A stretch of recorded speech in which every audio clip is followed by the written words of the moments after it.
Hello friends, welcome to my channel. मैं हूं आपका दोस्त महेश कुमार और आइए स्टार्ट करते हैं सेंट्रीफ्यूगल पंप का क्वेश्चन। सो द क्वेश्चन है prove that the magnetic head of A centrifugal pump running at speed n and giving a discharge q. So here speed is given n and discharge is given q, and it may be written as so magnetic head equal to an square plus bnq plus cq square. ये हमें prove करना है where a b c are constant। तो हमें prove करना है friends कि अगर कोई पंप है जो n स्पीड से मूव कर रहा है और q डिस्चार्ज दे रहा है तो उसका मैग्नेटिक हेड होगा an square plus bnq plus cq square. Now friends, हम जानते हैं कि जो मैग्नेटिक हेड होता है वह 2-3 मेथड से फाइंड कर सकते हैं based on the given data. Like magnetic head hm equal to total head at outlet minus total head at inlet, and magnetic head equal to static head hs plus sd plus losses in the line, suction line, discharge line, plus this one losses in due to the discharge velocity. Okay friends, so from here we can also find the magnetic head. Now this magnetic head can also be found by this work imparted by the impeller minus losses, because this magnetic efficiency is equal to hm magnetic head upon work imparted by the impeller.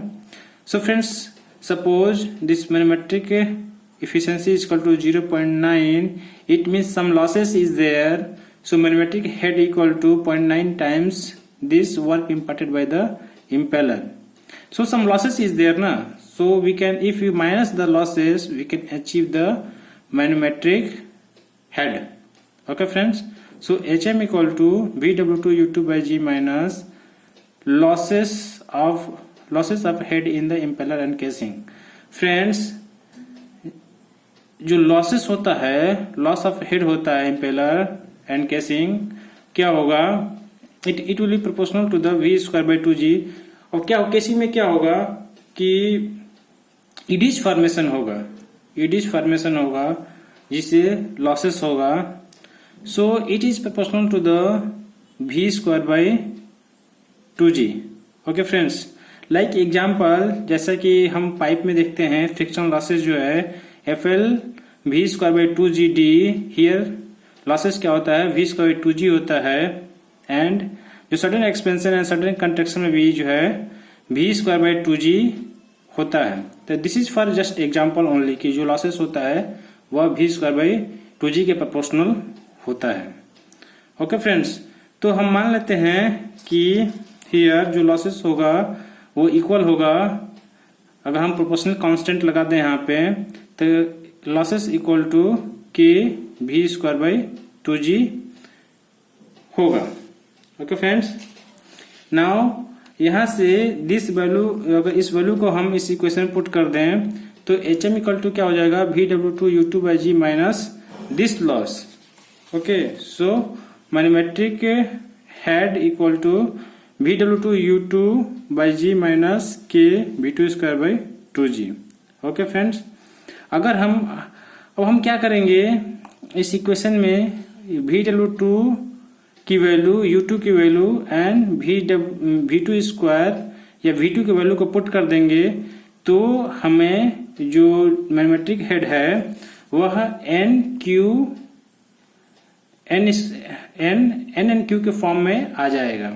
Okay friends, तो हमें क्या करना है, यहाँ से bw2 की value find करना है, u2 की वैल्यू फाइंड करना है in the terms of n and q। Okay friends, now here यहाँ पे क्या है, v2 जो है वो absolute velocity of water at outlet of impeller है, u2 is the velocity of impeller at outlet, and v2 equal to the velocity of wall at outlet. Okay friends, यहाँ पे अगर हम देखें दिस वेलोसिटी ट्रायंगल हम देखें, this is the when, this is the inlet velocity triangle, this is the outlet velocity triangle here. This is the relative velocity at outlet. This is the velocity of flow at outlet. This is the absolute velocity at outlet. This is the velocity of wall at outlet, and this is the tangential velocity of vane at outlet. Okay friends, now हम जानते हैं कि जो tangential velocity of vane at outlet होता है u2 equal to pi d2n/60. So friends, अगर कोई pump दिया हुआ है for a given pump, this dia is impeller dia जो है वो कांस्टेंट होगा. सो दिस पाई d2/60 क्या हो जाएगा, अगर हम कांस्टेंट मान लेते हैं तो ये पाई d2 इज कांस्टेंट है. सो ये होल टर्म जो है कांस्टेंट हो जाएगा. सो u इक्वल टू क्या हो जाएगा, k1 इंटू एन. तो यहां से हमें u2 की वैल्यू in the terms of n मिल गया है. Now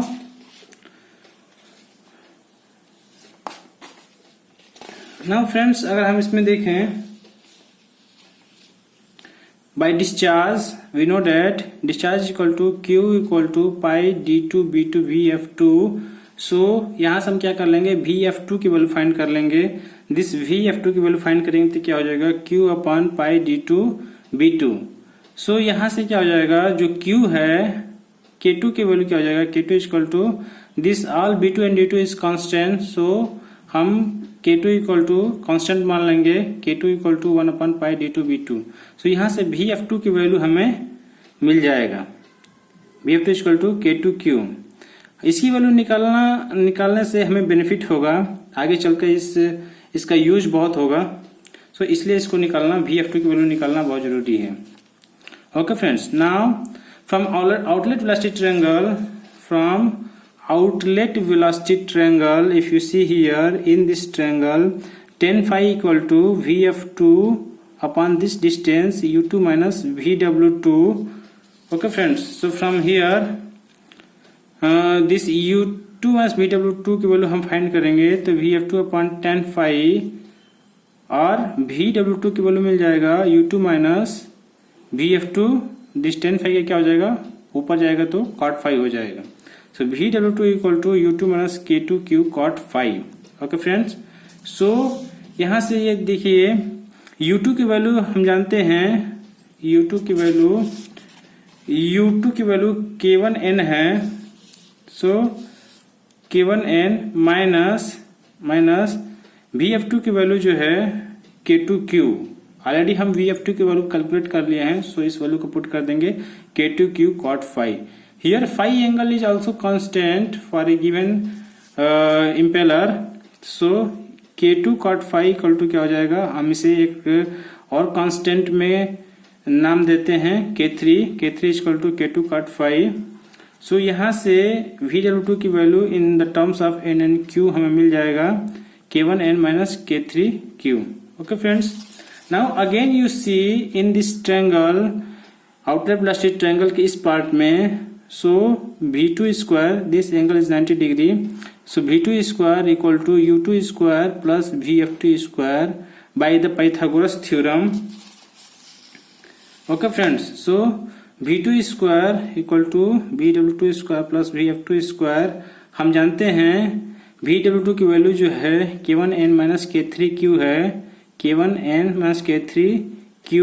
This is the whole square we will get plus vf2 की वैल्यू जो है k2q है, k2q.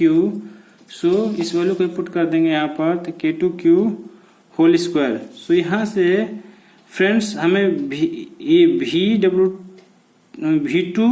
v2 स्क्वायर की वैल्यू हमें मिल जाएगा. सो vw2 की वैल्यू मिल गया, u2 की वैल्यू मिल गया एंड v2 स्क्वायर की वैल्यू मिल गया है. सो हम इसे पुट कर देंगे, पुट करके सॉल्व करेंगे तो हमें मिल जाएगा h manometer equal to 1/2g common कर लेंगे.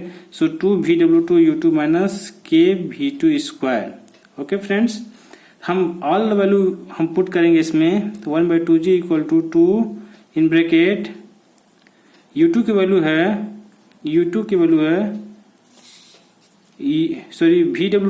है vw2 equal to k1n minus k3q, k1n minus k3q. u2 की वैल्यू है k1n माइनस V2 की वैल्यू मिल जाएगा, V2 स्क्वायर की वैल्यू है K1n minus K3Q whole square plus K2Q whole square. तो ये हम वैल्यू पुट कर देंगे यहाँ पर। नाउ इसको सॉल्व करेंगे तो क्या होगा, 1/2g in bracket 2 into K1n multiply करेंगे तो K1n whole square minus 2 minus K3Q into K1n, सो minus 2 into K1 K3 NQ मिल जाएगा, माइनस इसको हम स्क्वायर में कन्वर्ट, स्क्वायर फॉर्म को हम सिंप्लीफाई करेंगे like a minus b whole square, तो क्या आ जाएगा, a square plus b square minus 2ab, इस फॉर्म में आ जाएगा।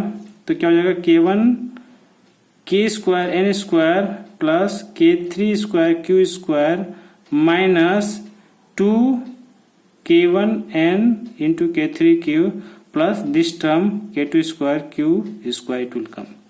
ओके फ्रेंड्स, अब हम क्या करेंगे, इस वाले टर्म को इससे मल्टीप्लाई कर देंगे और इसे सॉल्व करेंगे। तो 1/2g in bracket this 2 into K1 square n square minus, friends अगर हम इसमें मल्टीप्लाई कर देंगे K into K1 square n square minus के साथ आएगा तो minus K1 square n square आ जाएगा, माइनस a प्लस है तो माइनस हो जाएगा into K3 square Q square आ जाएगा प्लस माइनस माइनस प्लस हो जाएगा यहाँ पर 2K1 K3 NQ into K and here this time आ जाएगा क्या, दिस माइनस प्लस क्या आ जाएगा, यहाँ पर आ जाएगा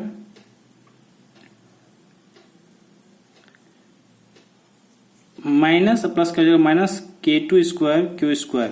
फ्रेंड्स यहाँ से ये टर्म, इस टर्म को क्या करेंगे, यहाँ पे आ जाएगा minus 2K1 K3 NQ। Okay friends, तो यहाँ से क्या हो जाएगा, हम n स्क्वायर कॉमन कर लेंगे तो क्या हो जाएगा, n स्क्वायर कॉमन करेंगे तो 2K1 square minus K1 square हो जाएगा, K1 स्क्वायर प्लस, फ्रेंड्स इसमें और इसमें से हम कॉमन करेंगे NQ कॉमन हो जाएगा, NQ और NQ कॉमन हो जाएगा तो क्या बचेगा यहाँ पर 2K1 K3 K minus 2K1 K3 ये आ जाएगा। और इस वाले टर्म को इस वाले टर्म में Q स्क्वायर कॉमन कर लेंगे तो Q square equal to minus K2 square minus K3 square आ जाएगा। ओके फ्रेंड्स, तो इस टर्म को हम क्या देते हैं, कांस्टेंट A दे देंगे, इस टर्म को कांस्टेंट B दे देंगे और इस टर्म को कांस्टेंट C दे देंगे। तो क्या हो जाएगा, A equal to 2K1 square minus K1 square by 2G, B equal to इसके साथ हम कंबाइन करेंगे 2K1 K3 K minus 2K1 K3 divide by 2G and C की वैल्यू हो जाएगा minus K2 square minus K3 square divide by 2G। So हम replace कर देंगे A B C से, तो H मैनो की वैल्यू आ जाएगी, H मैनोमीटर की वैल्यू आ जाएगी AN square plus BNQ plus CQ square. Okay friends, अगर मेरा एक्सप्लेनेशन अच्छा लगे तो लाइक कीजिए, कमेंट कीजिए, सब्सक्राइब कीजिए फ्रेंड्स, दोस्तों के साथ शेयर कीजिए। Thank you for your support friends, thank you.